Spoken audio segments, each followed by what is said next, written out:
Hello everyone. In this video, I will show you how to self-install Optimum Internet. First, prepare your equipment. Open the box that came with your self-installation kit. Inside, you should find a gateway or modem, a power cord, and a coaxial cable.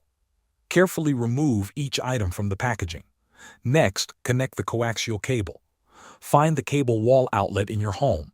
Take one end of the coaxial cable and line it up with the wall outlet. Gently push it in and turn it clockwise until it feels secure. Do not over-tighten it. Now take the other end of the same cable and screw it into the coaxial port on the back of the modem.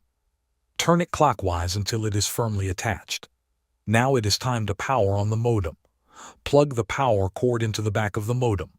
Then plug the other end into a working electrical outlet. The modem will begin to power up. You will see lights start to turn on and blink. Finally, activate your service. Take your smartphone and scan the QR code printed on the setup guide or on the shipping box. This will open the Optimum app.